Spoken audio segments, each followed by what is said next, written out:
Hare Krishna, Krishna Krishna, Hare Hare. Hare Ram, Ram Ram, Hare Hare. Hare Krishna, Krishna Krishna, Hare Hare. Hare Ram, Ram Ram, Hare Hare. Hare Krishna, Krishna Krishna, Hare Hare. Hare Ram, Ram Ram, Hare Hare. Hare Krishna, Krishna Krishna, Hare Hare. Hare Ram, Ram Ram, Hare Hare. Hare Krishna, Krishna Krishna, Hare Hare. Hare Ram, Ram Ram, Hare Hare. Hare Krishna, Krishna Krishna, Hare Hare. Hare Ram, Ram Ram, Hare Hare. Hare Krishna, Krishna Krishna, Hare Hare. Hare Ram, Ram Ram, Hare Hare. I'm going to read that nice chapter in the Krishna book about Krishna hiding from the Gopis. There are so many different aspects to Krishna, the Supreme Personality of Godhead. There are unlimited incarnations. His activities are unlimited. His devotees, the unlimited devotees, and they all have different moods of relationship and service to him. So sometimes there's a criticism there, like, why do you just talk so much about Krishna and the Gopis? Isn't that kind of mundane? I mean, there's more to Krishna than just Krishna and Radharani and Krishna and the Gopis. Why are you focusing on that? Well, for one thing, if we look at the different moods of loving relationship to Krishna in Vrindavan, which is recognized by all Vaishnavas as the highest abode, Vrindavan, where the natural moods of affection are there for the Lord. We were reading about this the other day in the Chaitanya Charitamrita, how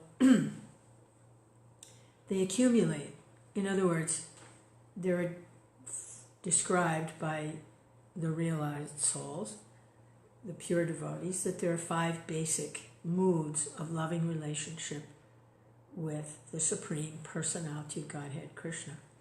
There's neutrality, where you just appreciate the greatness of the Lord. There's servitorship, where the Lord is the master and the devotee is the servant. There's friendship, on an equal level, friends.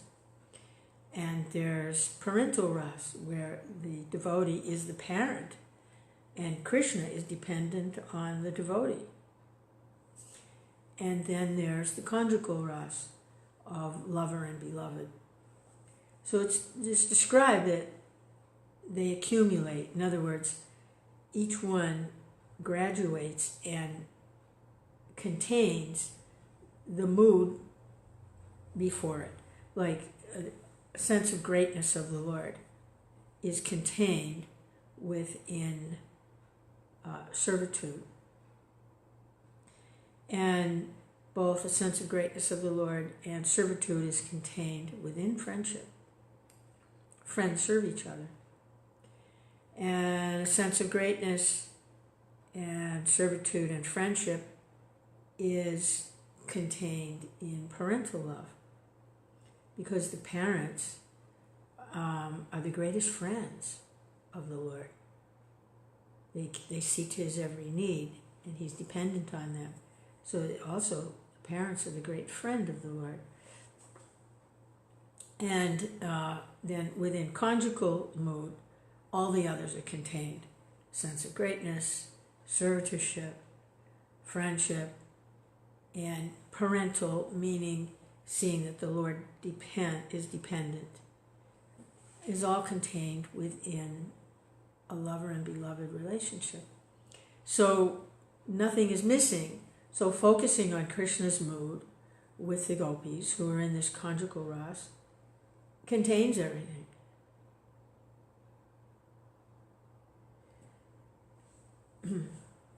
Hare Krishna. It's all there. So I was going to read this chapter 30 in the Krishna book. Krishna's hiding from the Gopis. And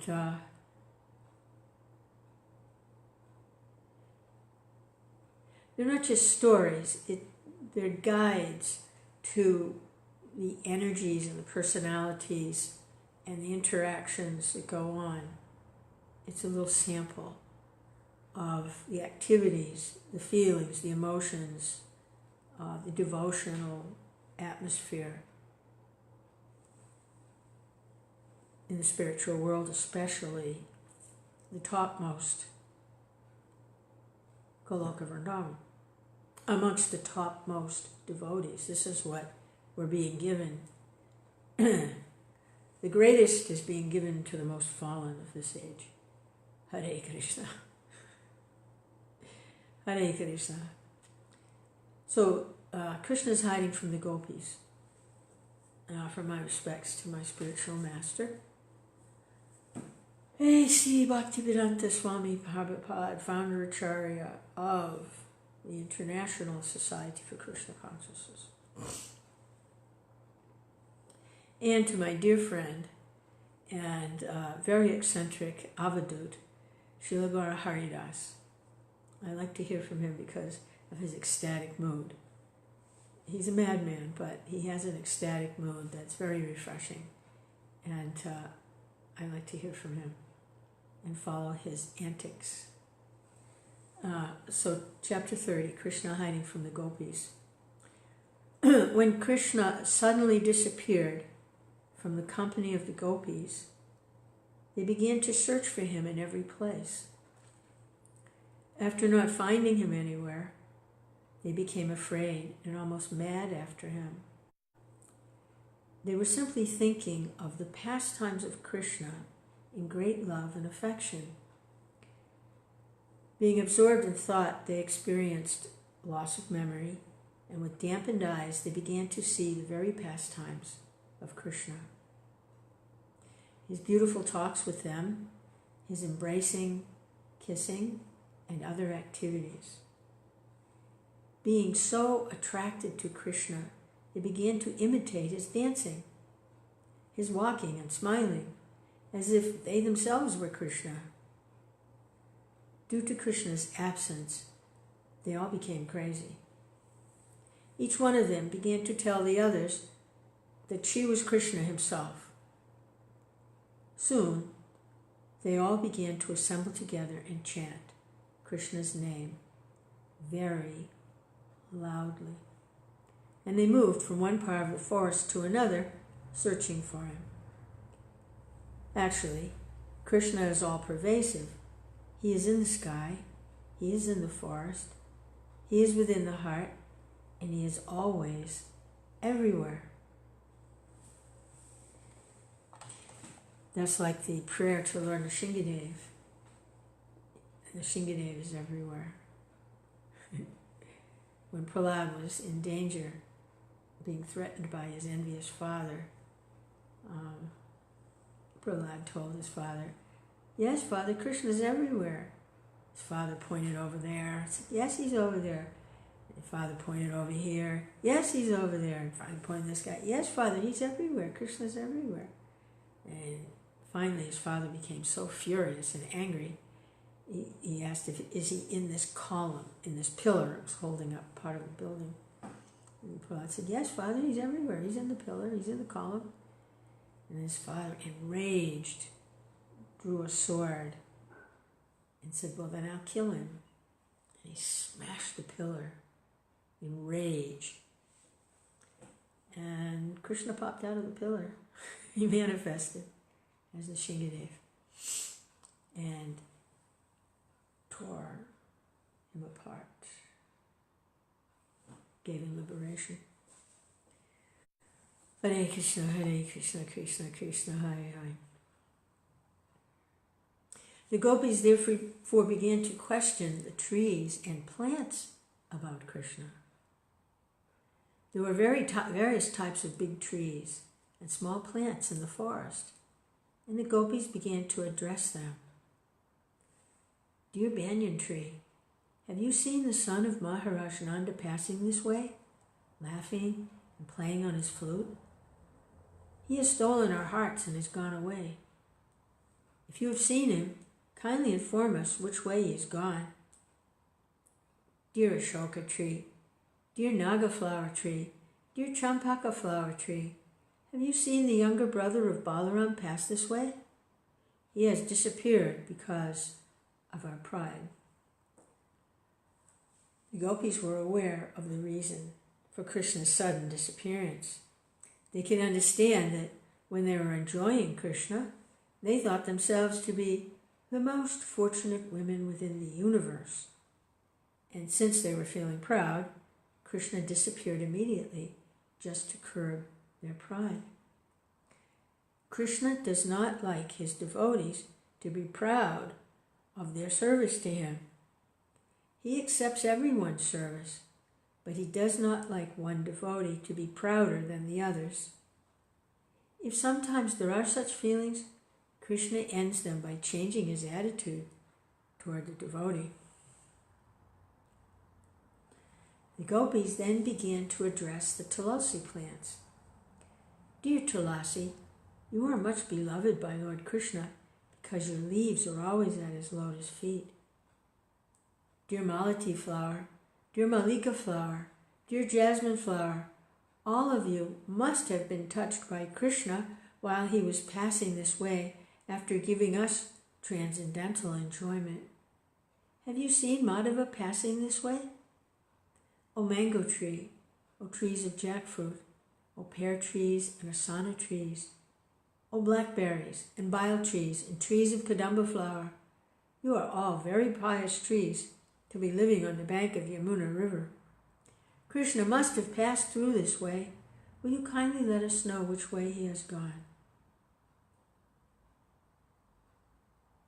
All those trees had fruits and flowers, but they don't seem to have been able to tell the gopis where Krishna had gone, even though they had so many fruits and flowers. The gopis then looked upon the ground they were traversing and began to address the earth. Dear earthly planet, we do not know how many penances and austerities you have undergone to now be living with the footprints of Lord Krishna upon you. You are very jolly. The hairs in your body are these jubilant trees and plants. Lord Krishna must have been very much pleased with you. Otherwise, how could he have embraced you in the form of Varaha, the boar?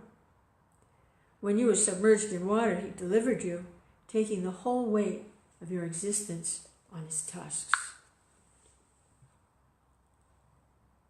After addressing the innumerable trees and plants, they turned their faces toward the beautiful deer who were looking on them very pleasingly. It appears, they addressed the deer, that Krishna, who is the supreme Narayan himself, must have passed through this way along with his companion Lakshmi, the goddess of fortune. Otherwise, how is it possible that the aroma of his garland, which is smeared with the red kumkum from the breast of the goddess of fortune, can be perceived in the breeze and blowing here?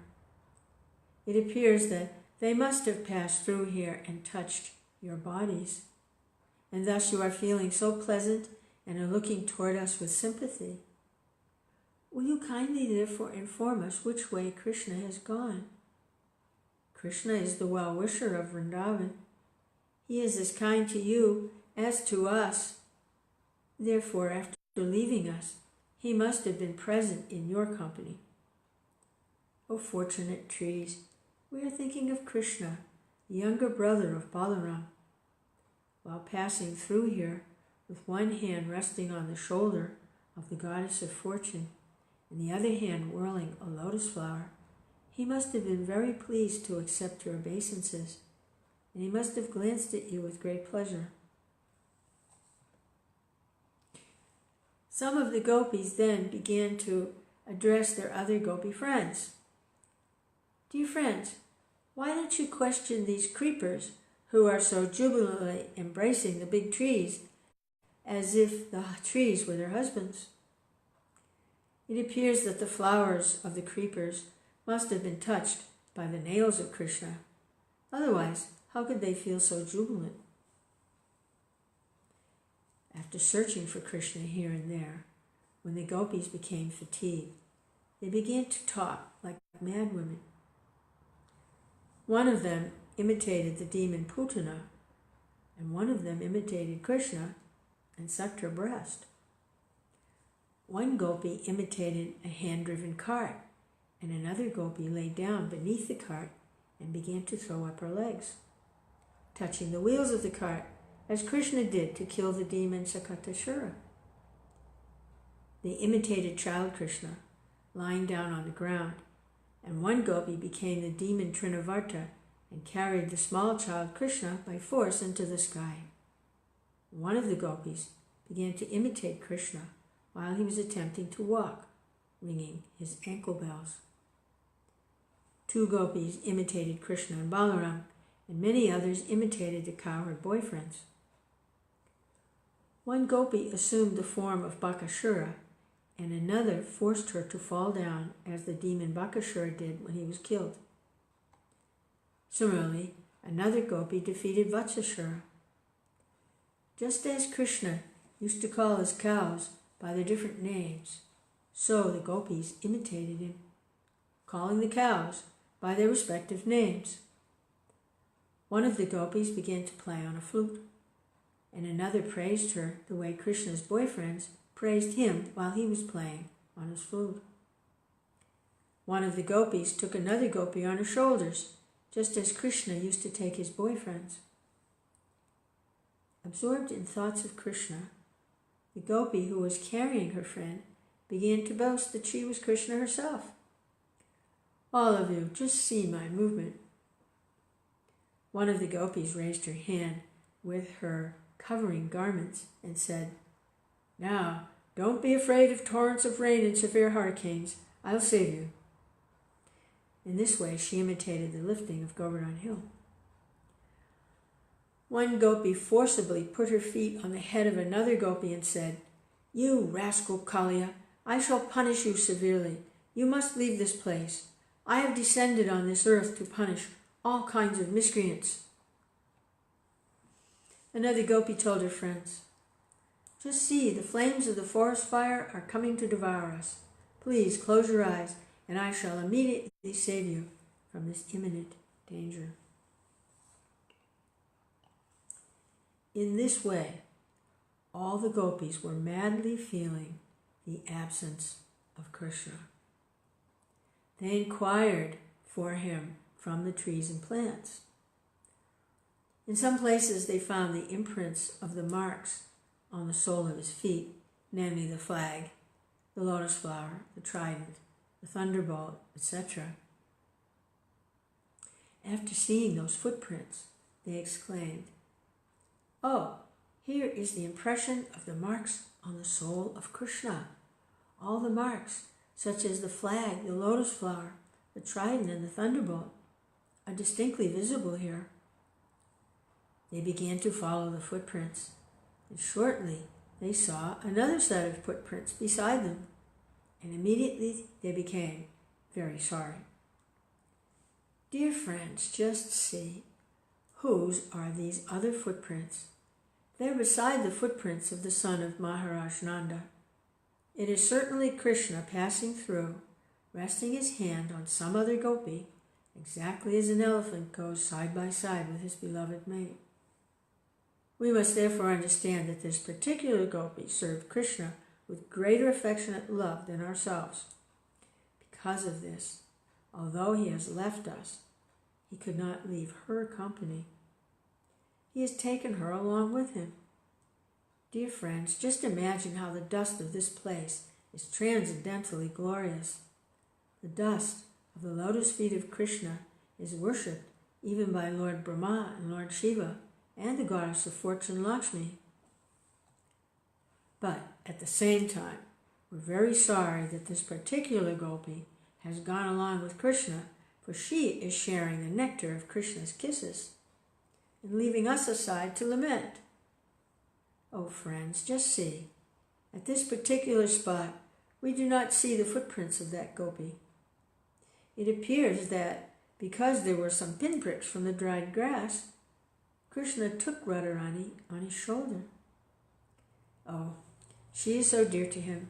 Krishna must have picked some flowers in this spot to satisfy Radharani, because here, where he stood erect to get the flowers from the high branches of the tree, we find only half the impression of his feet.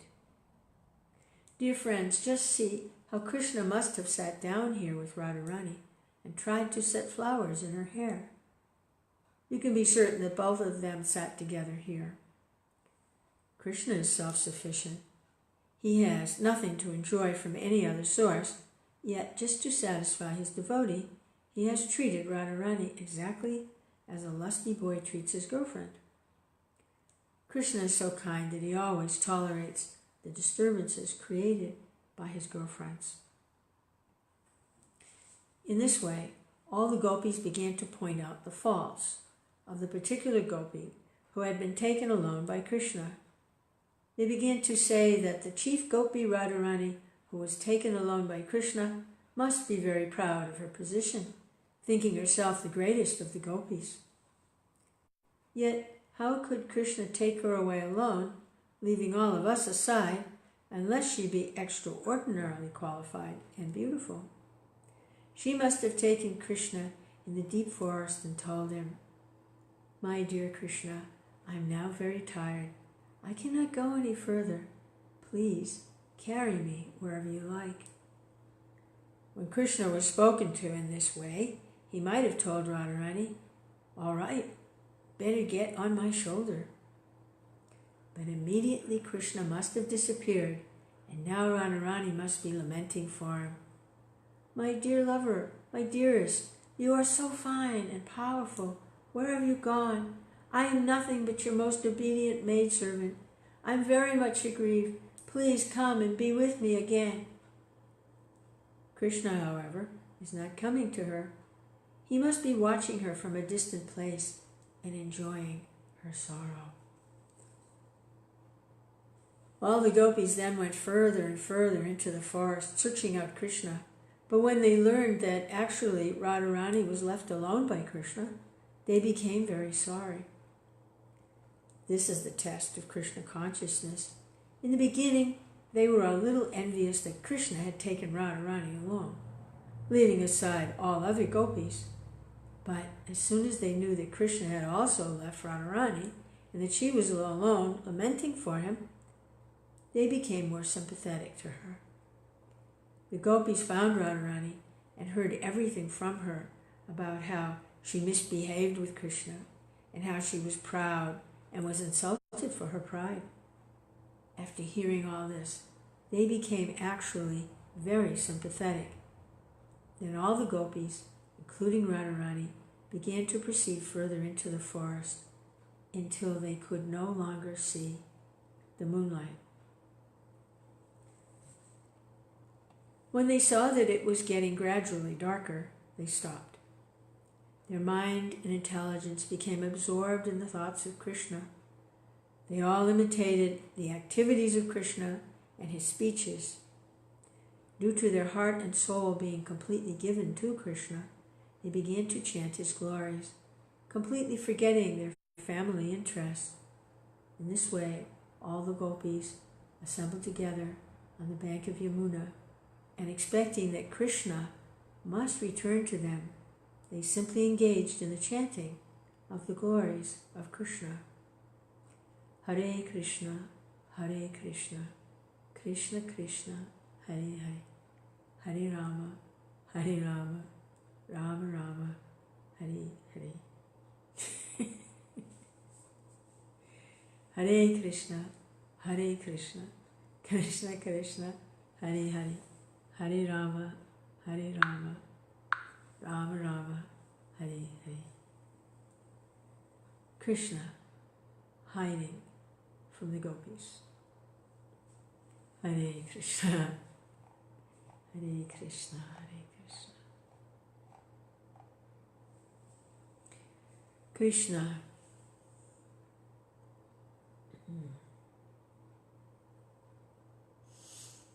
Hare Krishna, Krishna Krishna, Hare Hare. Hare Rama, Ram Ram, Hare Hare. Hare Krishna, Krishna Krishna, Hare Hare.